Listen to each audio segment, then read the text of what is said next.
Welcome back to the Conscious Early Learning podcast. Today I'm joined by Alena Winter, a naturopath and nutritionist whose work centres on nervous system regulation and holistic well-being.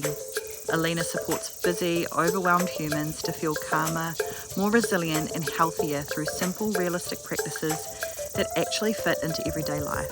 In this episode, we are unpacking what nervous system regulation really means, how dysregulation shows up in our daily reactions, and why it affects everything from our health to our relationships. We also explore how our nervous system influences those around us, especially children.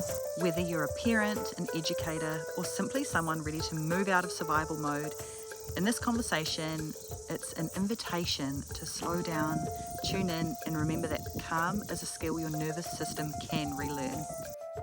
Kia ora, Alena. Thank you so much for joining us on the Conscious Early Learning podcast this morning.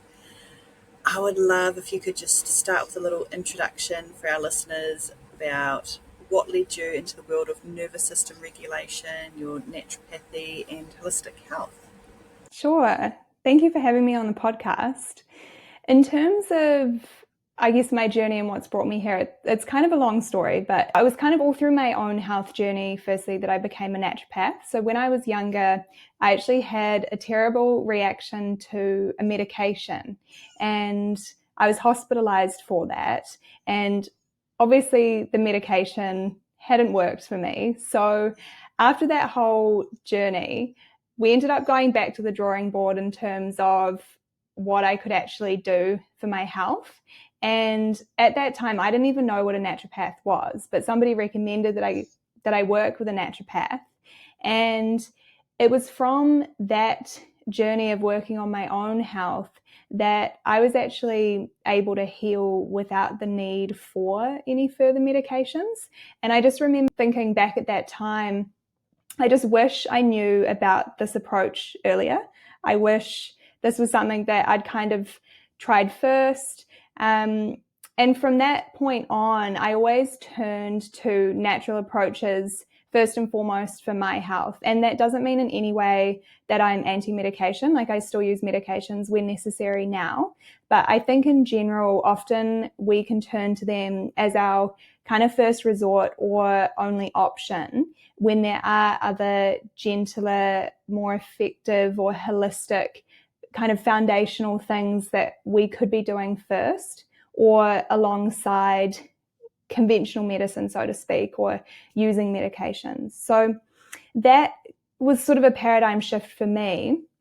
And then fast forward years later, I actually realized that you could study to be a naturopath. And so I ended up going and getting a degree in naturopathic and herbal medicine because I really wanted to help other people the way that my naturopath helped me. And I also wanted to just contribute to being a part of, I guess, raising awareness of naturopathy and natural health in general and how effective it can be. So I worked with clients one-to-one as a naturopath I've been doing this almost a decade, so for quite a long time. And along that journey, I started to see how stress impacts all systems of our body. And so I decided to do further studies and trainings to learn more about the nervous system because I felt like this was the missing piece to the puzzle, not only for my own health, but so many of my clients. And from that work, the more that I started focusing on the nervous system with myself and with my clients, I found that it was actually making a really big difference to both mental health and physical health. So it really became such a core part of my work. And then I started to share it with others online and found that so many people were benefiting from the things that I had to share. And so I guess that's what has led us to this conversation today. That's how you found me, through my work on Instagram. So yeah, that's kind of how my journey unfolded and has brought me here. Yeah, that's definitely usually the way that we find these modalities, is going through something ourselves and then having to really walk that path and find that it, creates all the difference. And how you said that with nervous system regulation, it's not just about like the mindset, but so much of it could be linked to our physical symptoms as well. Yeah. And yeah, that can be something that's quite often missed. And actually, for those who are new to nervous system regulation, could you just explain a little bit about what that is? Yeah, sure. So when I use the term nervous system in this context, I'm specifically talking about the autonomic nervous system, which is one branch of our nervous system that controls the automatic processes in our body. This is like our heart rate, our blood pressure, sexual arousal, and digestion. And the autonomic nervous system is also a key player in our body's stress response. So even just by explaining that, you can see how involved it is in both our physical and mental well-being. But to dive into it a little bit more, the autonomic nervous system is broken into two main branches. We have our sympathetic nervous system and our parasympathetic nervous system. Our sympathetic nervous system is kind of like the accelerator in a car. It speeds us up and it mobilizes us. And in terms of our stress response, this is what is commonly called fight or flight.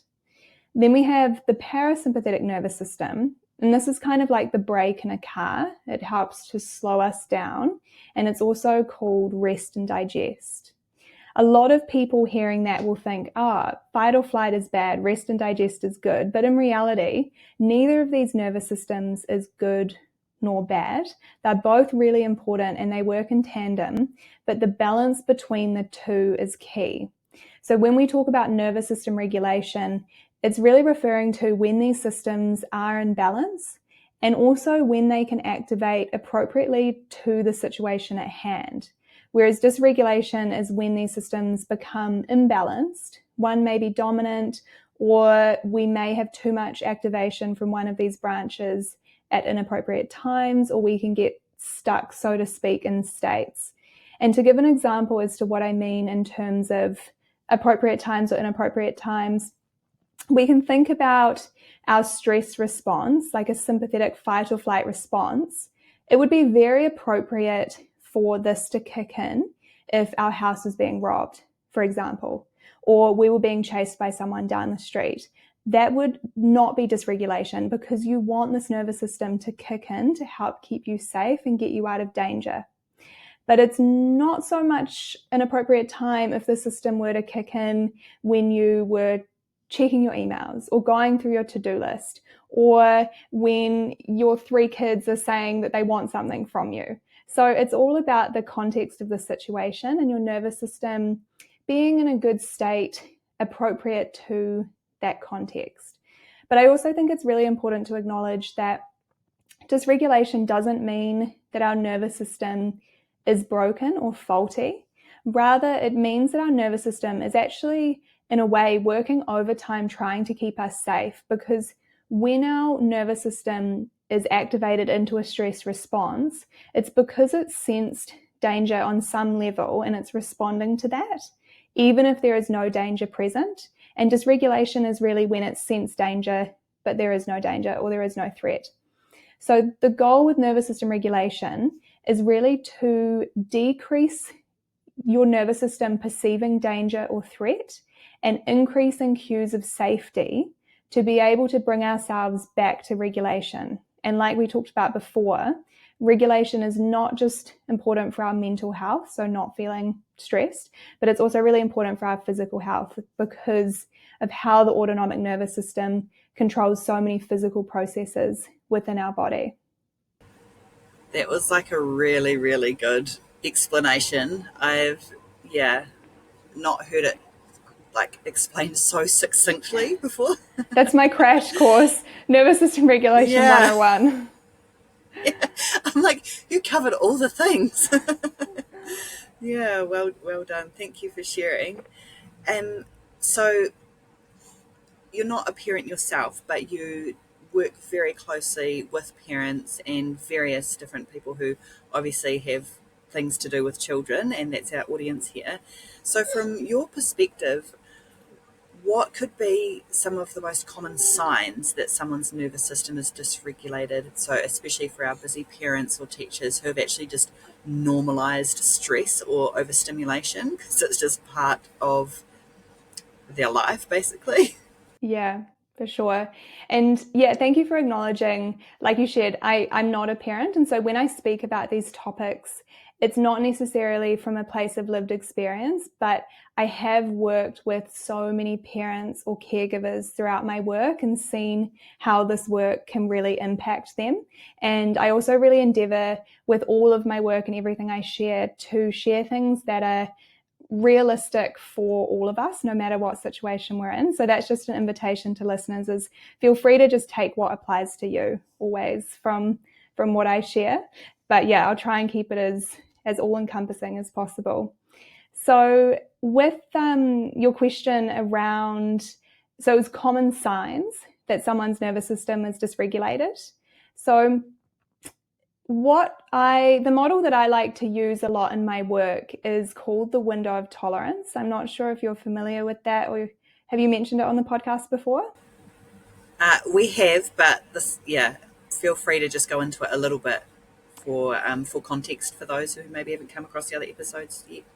Sure. So when the window of tolerance model is a way of kind of understanding our nervous system state, or categorizing the level of activation within our nervous system, or the nervous systems of our children or ones that we're caring for. When we are within our window of tolerance, we are considered regulated, but this is a spectrum. So down the bottom of your window of tolerance, this might be calm and relaxed. As we're heading towards the top of our window of tolerance, this might be more focused and energized. But within this state, like I was saying before, we have a good balance of sympathetic and parasympathetic nervous system activity. When we head above our window of tolerance, we're being activated or mobilized into fight or flight, so into a more sympathetic dominant state. When we're below our window of tolerance, this is when we may be moving into a more shut down, immobilized nervous system state. We may have too much parasympathetic nervous system activity.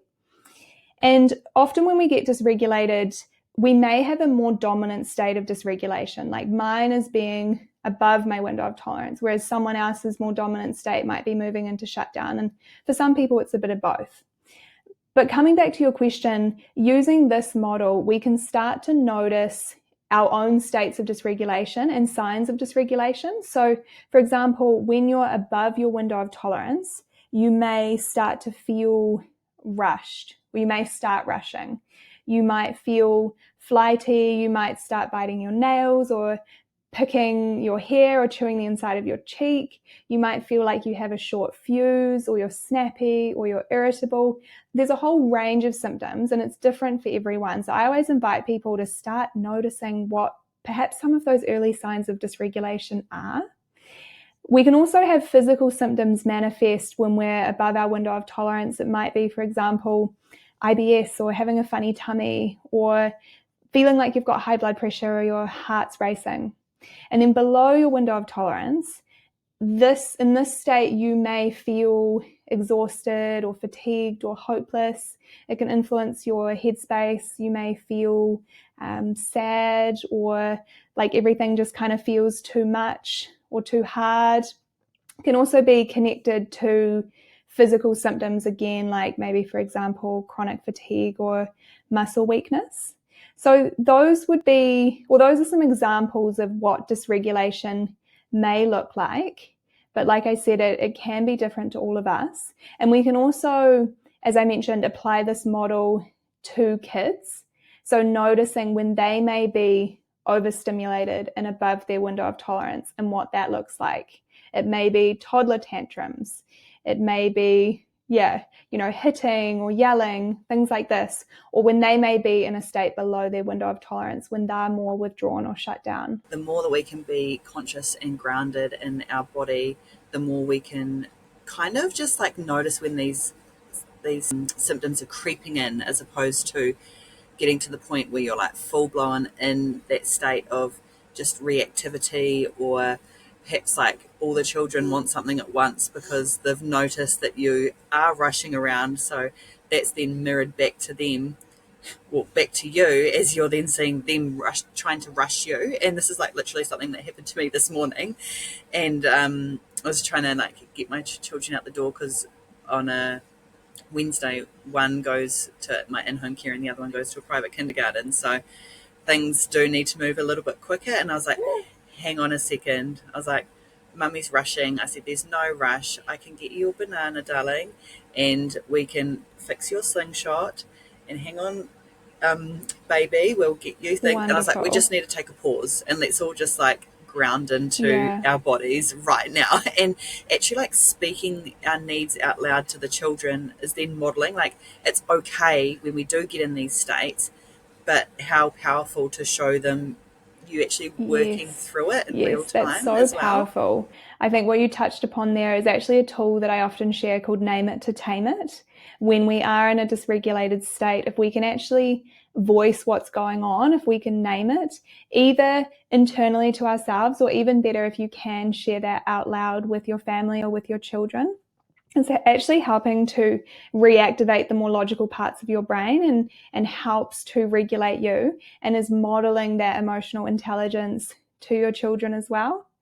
And I also like what you shared there. It touches upon something else that I share all the time, which is if we can try and prevent an escalation of dysregulation, that's ideal. We don't want to wait until we're exploding or we're panicking or things are really, really bad. And sometimes it'll get to that point because we're human and that's fine. Sometimes we don't catch ourselves, or often we don't catch ourselves. But if we can practice noticing what those early warning signs are of ourselves becoming dysregulated or our children becoming dysregulated, that's when we can do exactly like you shared. We can stop and we can take a pause. Maybe we can name it, or we can use some other tools and strategies to just bring us back in that moment. It really does all just begin with awareness, I think, and even just having the knowledge in order to then put that into practice of creating that awareness of when it is showing up, because you often say how our nervous system state can shape how we react, how we connect, how we communicate, and then just how we show up in relationships in general. So can you just explain how this might play out in like daily life for adults and around their children? Sure. Like I mentioned before, when we are dysregulated, firstly, some of the more logical parts of our brain become less active because we're being driven from this more primal place of fight or flight. And when we're in this state, it makes it harder to connect with others and harder to communicate with others. And it makes us more reactive instead of responsive. And there's actually something called the social engagement system. And this controls our facial expressions, our eye contact, our voice, and even subtle body language. And the social engagement system allows us to connect with others. When we're in a dysregulated state, that system also becomes less active. So we find ourselves in a place where we're less able to co-regulate with others. Co-regulation being when our nervous system is able to regulate or positively influence the nervous systems of those around us. And what can happen instead is we can actually co-dysregulate others, where our dysregulation can influence them, or vice versa. We find ourselves in a state where someone else's, for example, maybe your child's dysregulated nervous system, can more easily influence and dysregulate your own. So I really think, like you mentioned before, nervous system awareness is so key, because when we have an awareness of our nervous system, it helps to foster compassion for ourselves and for others, because we can actually view behaviors through the lens of the nervous system. And when we do that, we can understand that, okay, our nervous system or our child's nervous system simply wants to feel safe, and our behaviors are a response to that desire to feel safe.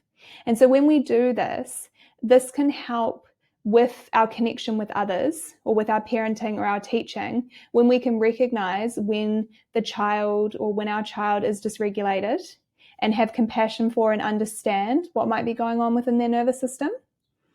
And then also exploring maybe what can be done to support them.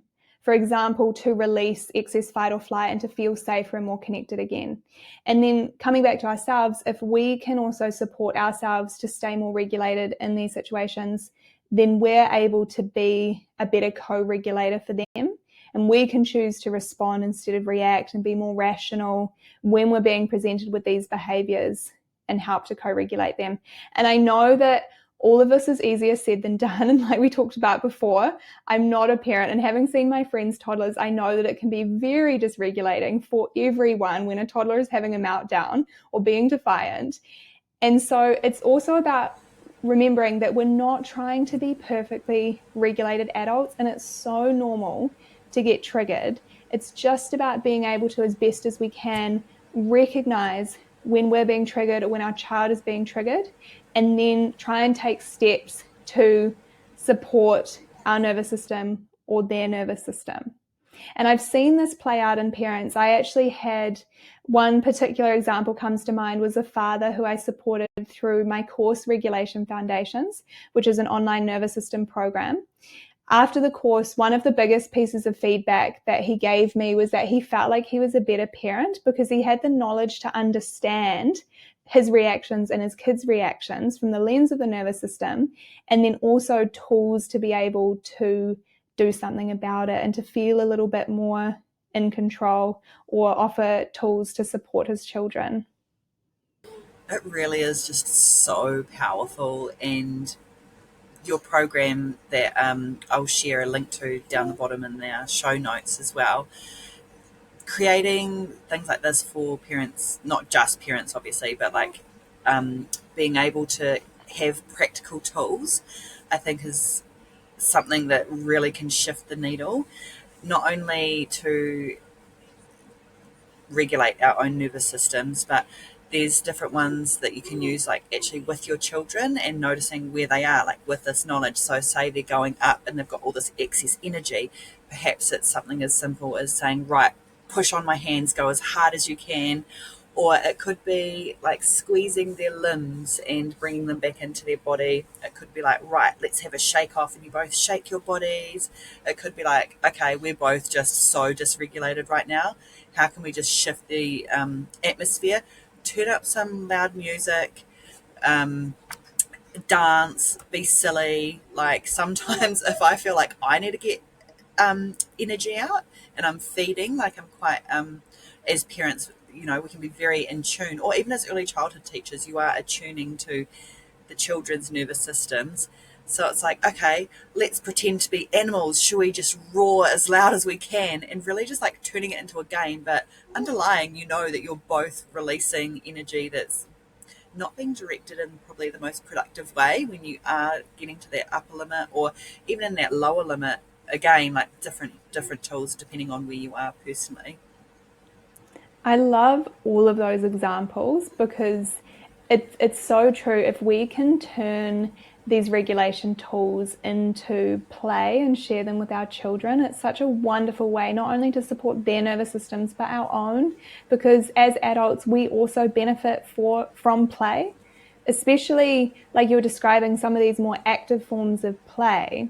Play is often seen as a blended state of having regulated ventral vagal energy in polyvagal theory, along with a little bit of sympathetic fight or flight, but it's in a regulated, it's still a regulated state. And so it's a way of transforming what was once dysregulation and just pure sympathetic drive into something that's actually more regulated, and it can help to also release that excess stress activation. So play is such a wonderful tool. And yeah, if parents can play with their children, even better. Yeah, there's a piece of research and it says when you learn something traditionally, it can take up to 400 repetitions for that brain neural pathway to be formed. Whereas if you do it through play, it's as little as like 10 to 20 repetitions. So it's like, okay, anytime you want to learn something, just how can you infuse play into it? And that's like a huge pillar of the work that I share is reminding our listeners and anyone who's tuning in basically that we have an inner child that is craving that play as well. And yeah, so yeah, I love what you shared about play, and the technical terms behind that and how that like scientifically actually works as well. Yeah. And also to anyone listening, if nervous system regulation and this work is new to you, we don't need to get caught up in states or the names of states or terms. It's also okay to just tune into your body and go, when do I feel good? When do I feel calm and when do I feel good? And when do I feel not so good? And this is something that I invite students in my courses to actually name the states yourself. So it doesn't have to be above window of tolerance, below window of tolerance. It could be in your heightened state or your irritable state or your red state, your red zone. It's use whatever words and terminology and language works for you. And also, if your kids are old enough, inviting them to use words or terminology to reflect how they are feeling within their body and their nervous system. Yes, absolutely. Like how powerful to be teaching our children this in a age appropriate way. Like as you're saying, no matter what age, doing what works for you and what actually makes sense that can kind of get ingrained into your body. But so like for adults who didn't grow up with emotional safety or that calm modeled to them, co-regulating with children can feel quite hard. So are there any like mindset shifts that we can kind of offer people to help approach this work with, like I say it all the time, but like the one of the deepest forms of self-care is self-compassion. So how can they approach this without shame or feeling like they're failing? So important. So having a self-compassionate approach to all of this is so key. And I love that you shared that. And like you said, it's true that our early experiences as a child can influence our nervous systems today, like whether we had co-regulators around us when we were growing up or other events that may have happened in our life.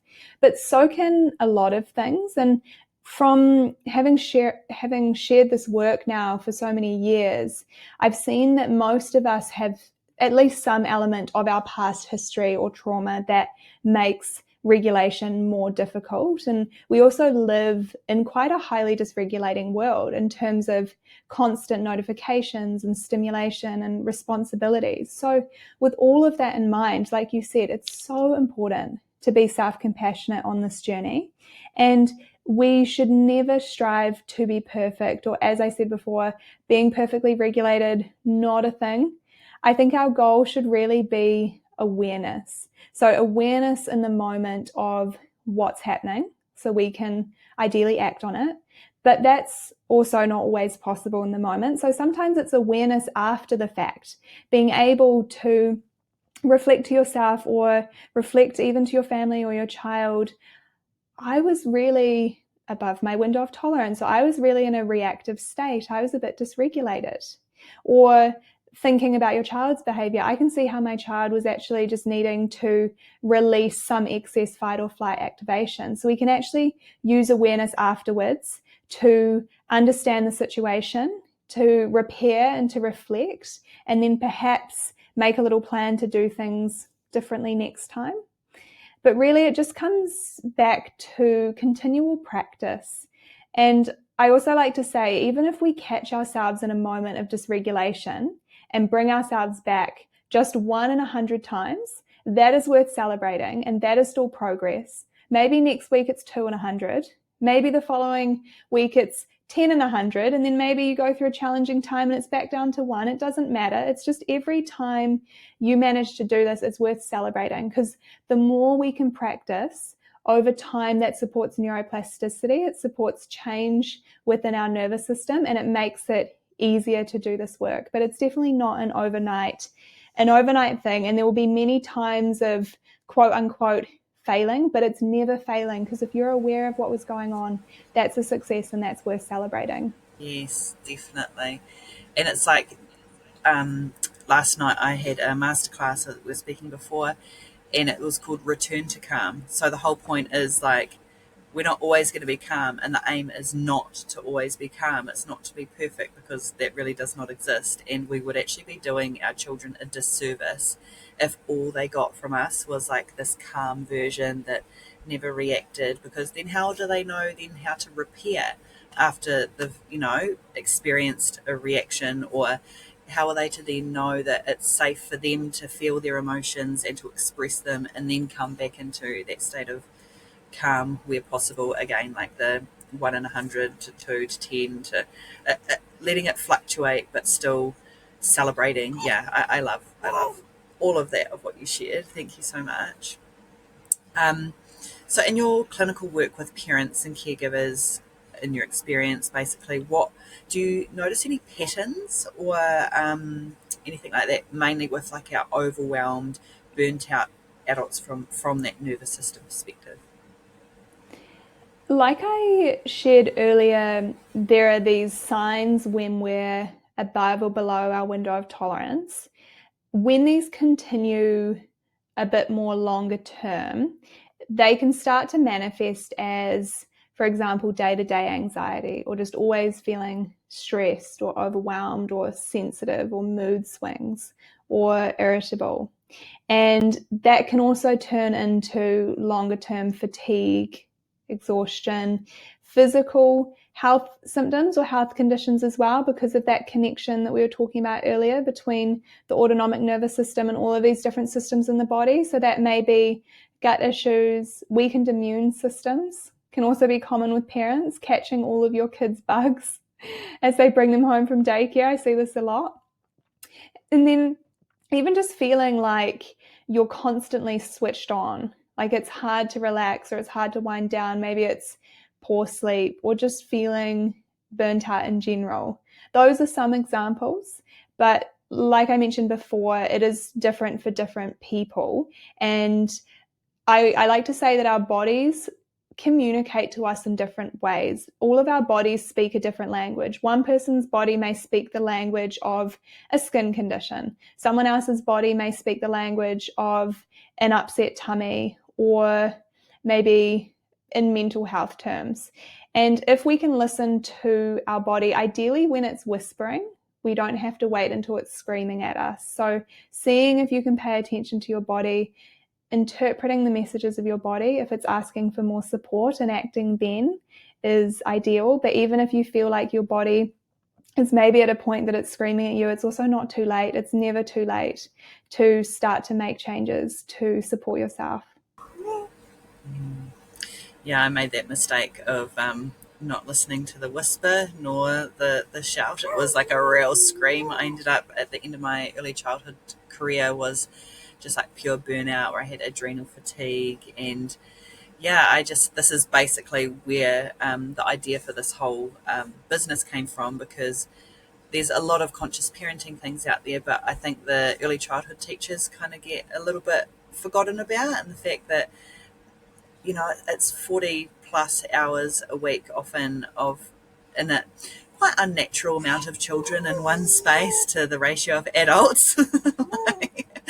I used to think, oh, if I'm going to be an early childhood teacher, then I want to make the best of like a completely unnatural situation. So yeah, and then obviously to be in that role, you love children, you love your job, you love being able to be the best version of yourself for the children that you're teaching. But unfortunately, like, it does, a lot of teachers leave the industry, myself included, because of burnout. So yeah, there's another theory, my mentor says it's either like the feather, the brick, or the fire truck. So yeah, we don't want to get to the fire truck. Yeah, absolutely. Top of the cliff, not the bottom. Yes. So Yeah. do you have any like in the moment tools that you could provide our listeners? Yeah. I think that in the moment tools are often the most powerful and the ones that I really like to share, because like I said before, I acknowledge that parents have limited time, and so a lot of maybe rituals and routines and stuff may feel a little bit inaccessible. And so that's why I focus on sharing things that all of us can do in the moment that don't take extra time. And so a big one of those is slowing down. I talk about this a lot on my Instagram, because when we rush, we're sending messages of pressure and urgency to our nervous system. Our nervous system can't really tell that we're not being chased by something because we're acting like we are. And I do hear from parents sometimes, like in the comments, saying, I can't slow down. I'm a busy parent, or I've got 2 kids under 2, or whatever. But I think if we actually look at how we're living our life, most of us can actually find ways to slow down, even the busiest parents. And when I say slow down, I'm not saying that you have to move like a monk. You just want to take the edge off. So it's just, if you're rushing, coming back to a normal pace, or making your speed 10, 20% slower. And the feedback that I've gotten from parents who have tried this is that kids respond actually really well when we move a little bit slower. And we don't have to do this with every single activity, but it's thinking, okay, when can I do this? Maybe it's when you're getting them in the bath, or your morning routine, getting out the door, just allowing an extra minute or so to be able to move a little bit slower. You can even as well slow down your voice. That can help you to stay calmer, and also help your kids or the kids that you're teaching to stay calmer as well. So I think slowing down is a really good tip to begin with. Is that something that you've tried or that you think would be helpful? Yeah, oh, absolutely. And I noticed for a while, it was when our third baby came along, and obviously, like the other two, we've got a 2-year-old and a 4-year-old, they're very much like getting used to the fact that it's not all them now, and like attention is split. And I found myself getting quite snappy, and even to the point where I was quite shouty. And so the 2 words that came to mind was volume and speed. And Yes. whenever when I felt it, volume, speed, and then I'd slow down and I'd reduce my volume. And you can't yell with those 2 words in mind. Yeah. You can't yell. Like, it's the opposite of yelling. So I think, like, yeah, so powerful just to have the most simplest tools that you can use in the moment to rewire your Yeah. brain, literally. Yeah. Tied in with that, similar to your 2 words, I like to say soft and slow. And it applies, I mean, it's kind of the same when you apply it to voice, but you can also apply it to your actions. Thinking, how can I do this a little bit slower and a little bit softer?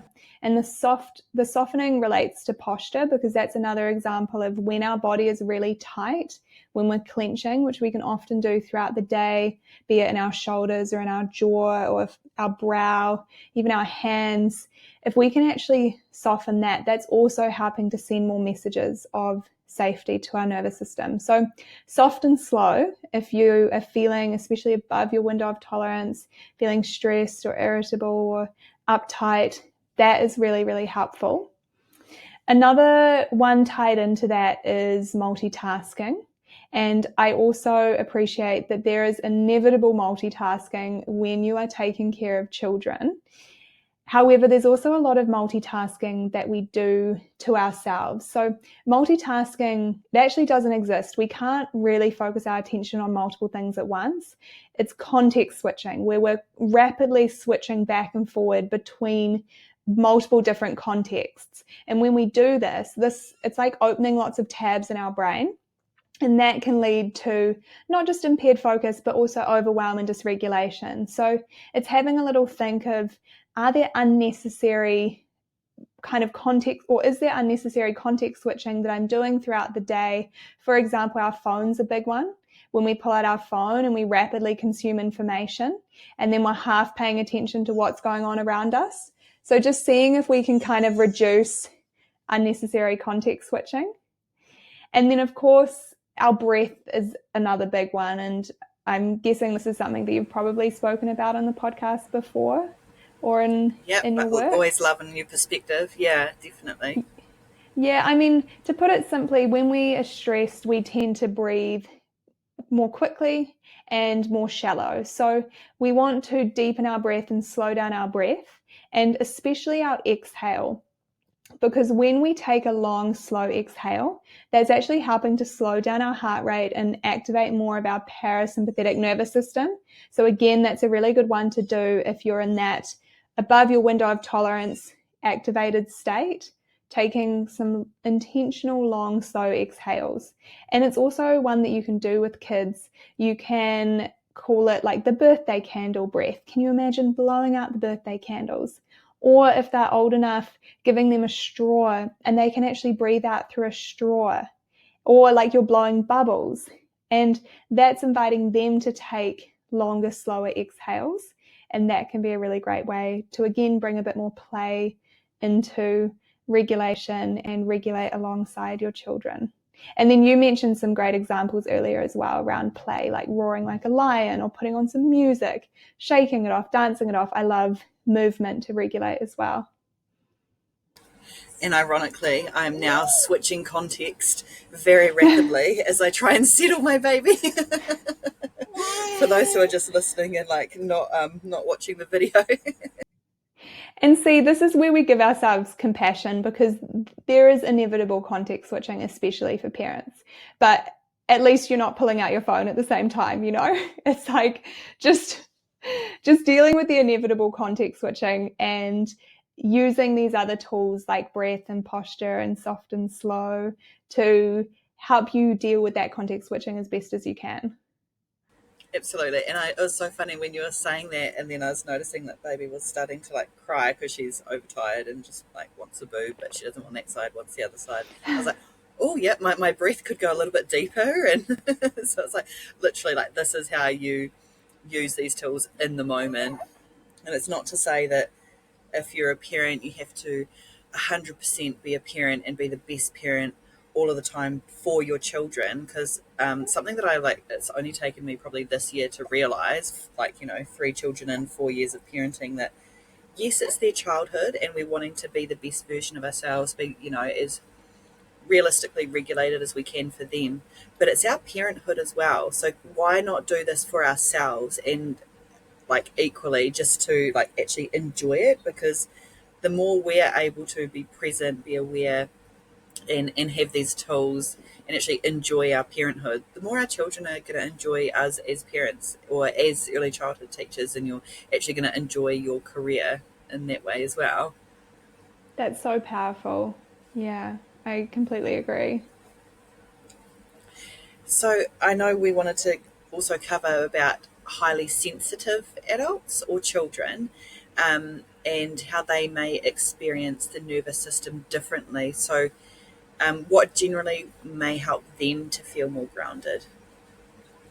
For people who aren't familiar with this term, highly sensitive, or the term highly sensitive person, was coined by Dr. Elaine Aron, and she led the research into high sensitivity, firstly looking at adults and children and also other species. And it's been found that in humans, around 20% of the population are highly sensitive, meaning their nervous system takes in sensory information differently. And this is also found in the animal kingdom.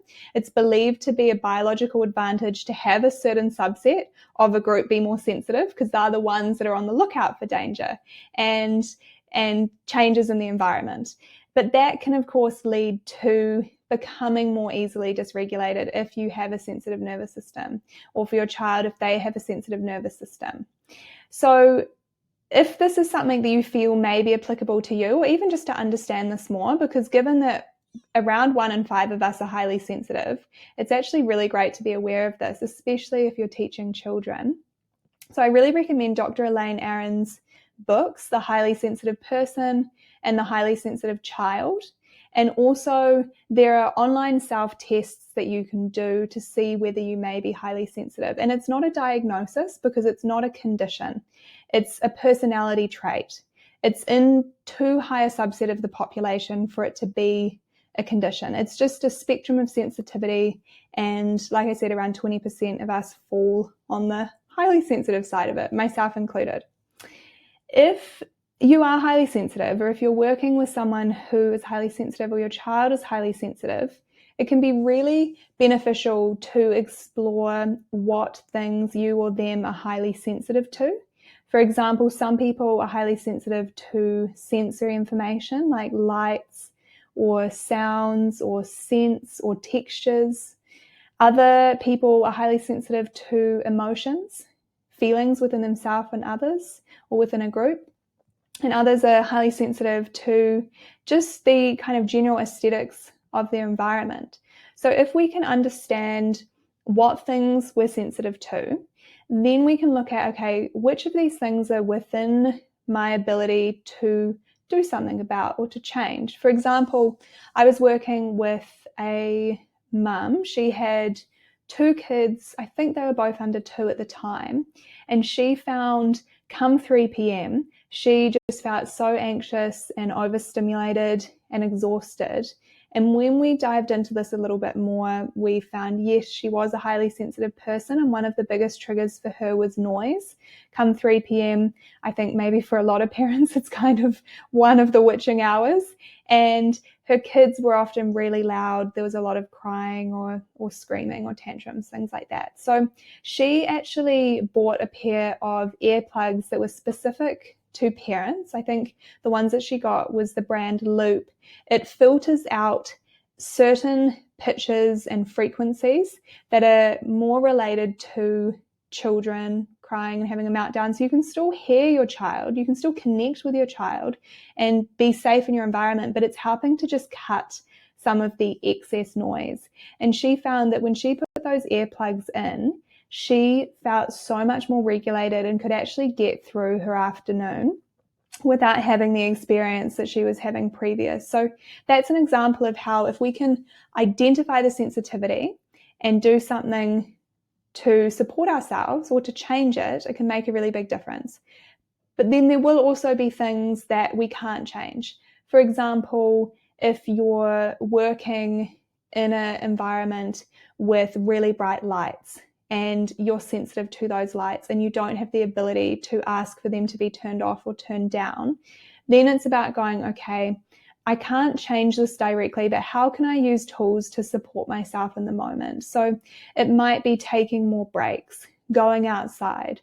When you get home, taking maybe a sensory break where you just go and close your eyes for 5 minutes. Like, these are just some examples, but the options are really endless. It's just about being curious and going, okay, what am I sensitive to? What is my child sensitive to? How can I maybe change that, or how can I support myself or them through that?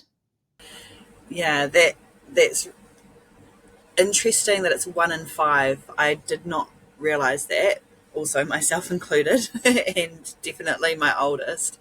And it's quite interesting to notice a difference, not only for parents with your own children, but early childhood teachers will notice like a huge difference in the children and their care. And perhaps like some children might need more connection and than others, and others might need to like fill up their responsibility bucket, so feel like they need to be in charge of something. They need to like kind of direct that energy to, yeah, rather than the overstimulation, but redirecting it to something quite positive that's going to, enhance their self-esteem and everything like that.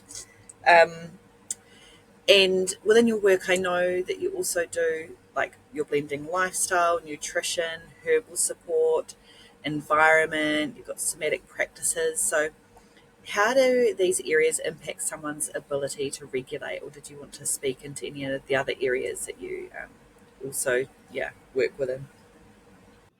Sure, thank you. So, our nervous system and our body is constantly picking up cues from the environment and from other people and from within our own body. Like I was saying before, in terms of cues of safety or cues of threat or danger. And this is known as neuroception, how our nervous system detects safety or threat. And so that's why I take a really holistic approach to this work, because we can pick up cues from all of the areas that you mentioned. With lifestyle, I think we've talked a bit about lifestyle already in terms of how we're living, soft and slow, these sorts of things. I really like to say it's not just what we do, it's how we do it. Because often we can be told, or we can think, okay, I need to go to 3 yoga classes a week, or I need to meditate for 20 minutes a day. And these things are great, but sometimes we don't have the time or capacity. And sometimes we do have the capacity, but we do our meditation and then we just kind of drop the practice for the rest of the day. But actually, if we think about it's not just what we do, it's how we do it, we can turn some of our daily tasks and how we live into a regulation practice by slowing down, softening, breathing, even making what we're doing a little bit more of a mindfulness practice. And then also when it comes to lifestyle, I guess considering other foundations like, okay, finding ways that we can exercise or move. And if you don't have time, depending on where you are in your parenthood journey, you may not have time to exercise, like go to the gym for an hour, but still finding ways that you can move your body regularly, playing with your kids, going out to the park, getting outside, because that's another thing is if we think about how we were designed to be living, it's not really how we're living in our modern world. If we can get a little bit back to how humans used to live before screens and before technology and offices and being indoors all day, the closer we can get to that, the better. And again, we don't have to be all the way there. We don't have to be perfect. Our bodies are resilient, but just thinking about, okay, can I get some time in nature each week? Can I get outside each day? Can I move? Can I eat well? And on the nutrition topic, probably the two biggest things that I focus on in my work when it comes to regulation, and these are also the two key areas that I teach in my course, is looking at things that can stimulate the nervous system through food, caffeine being a big one. So not only coffee, but even nowadays, matcha is really having its day right now. Matcha still contains caffeine, and some people can be sensitive to that if you're having multiple matchas a day, black tea, green tea. But also, some people may not know this, and relevant for kids as well, Coca-Cola and chocolate can contain caffeine and actually cause stimulation within ourselves and within our children. So just being aware of that.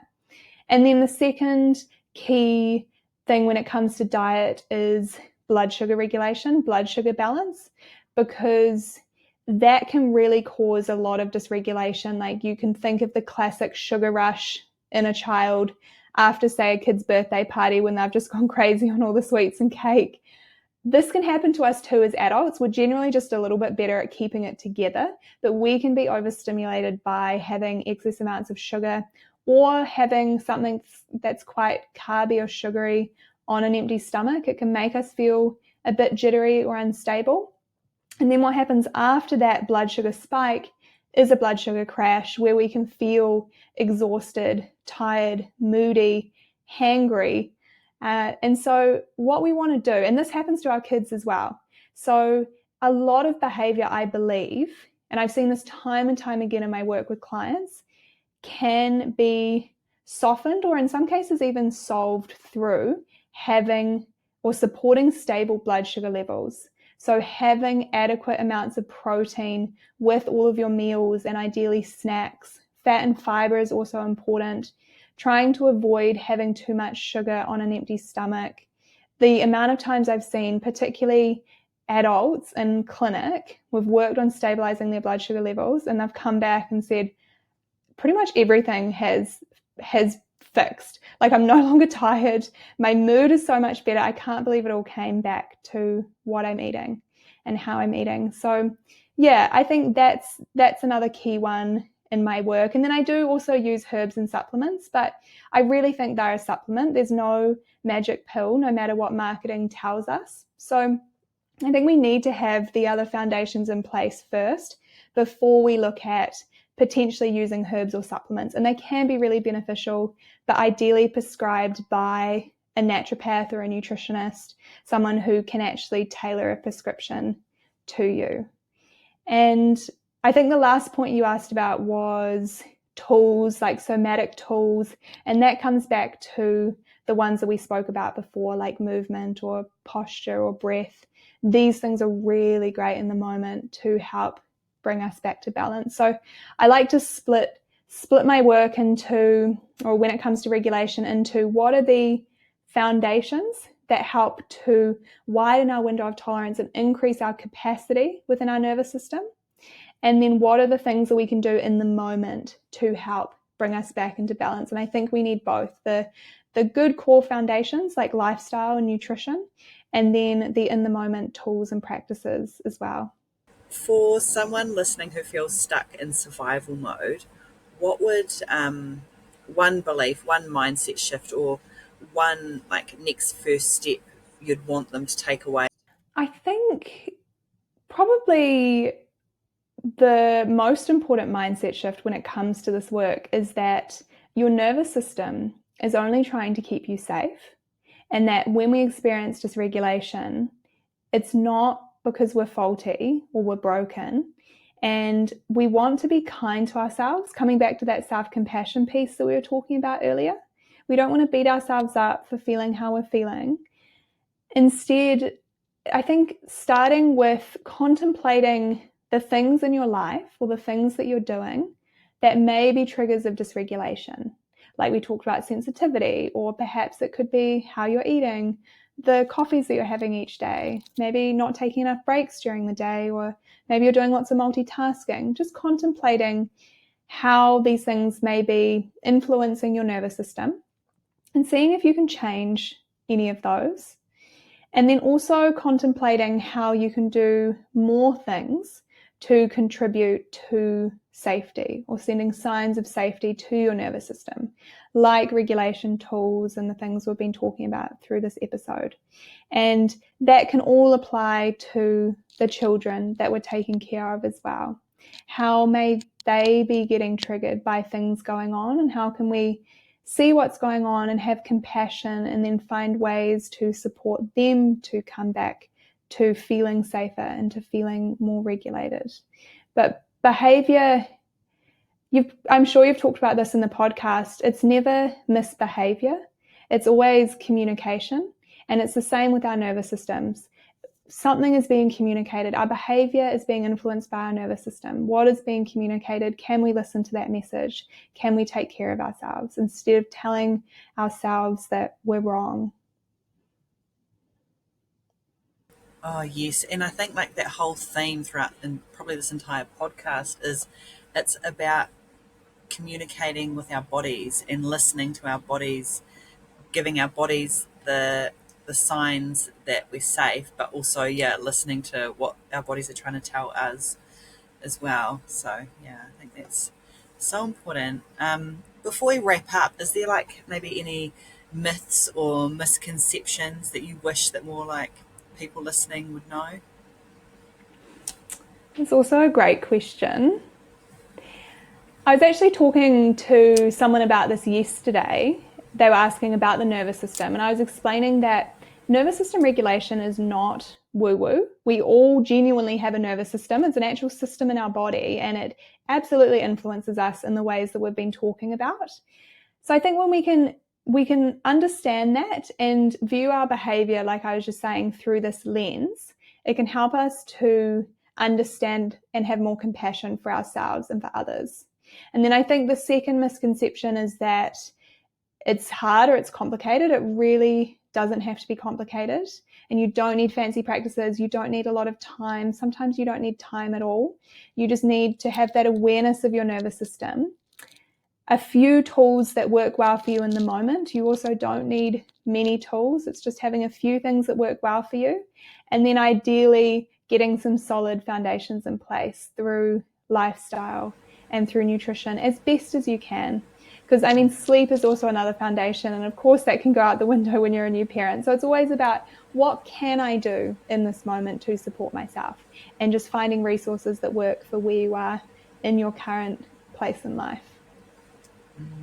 Yes, and definitely like prioritizing, like addressing your lifestyle. It's like, do you need to be so busy, or can you ask for more support in different ways? So yeah, this has been an amazing chat. I think there's just so much here that people can take and run with.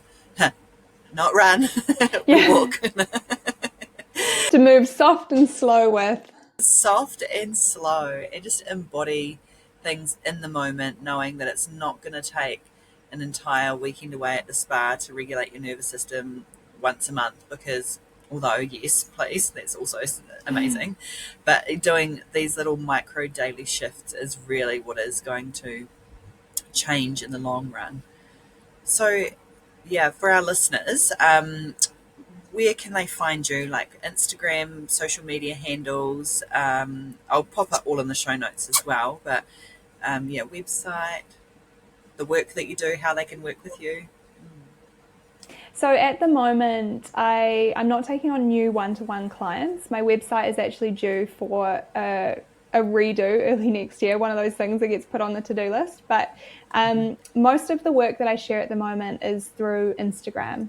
So you can find me at Alena Winter Natural Health, and I offer a lot of free content on there. Like I said, it's not directly speaking to parents, but I really try and make it applicable to all of us. So there's a lot that I share on there. And then if you want to work with me and have more support and go deeper into all of these topics, I've just released my regulation toolkit. This was something that I kept getting asked for. And so I put together 32 of my favorite simple, effective regulation tools. A lot of them are in the moment tools. A lot of them you can also use with your kids. I've had parents tell me that they find ways to make them more playful and actually use the toolkit with their whole family, which is wonderful. And in that toolkit, I also give an introduction to the nervous system and the window of tolerance so you can understand when and how to use the tools. And then beyond that, I also have, like I mentioned, my course, Regulation Foundations. In this course, I work a lot more closely with the participants, guiding them through. There's 8 video modules with step-by-step guidance of everything you need to know to regulate your nervous system and develop this awareness and how you can support yourself.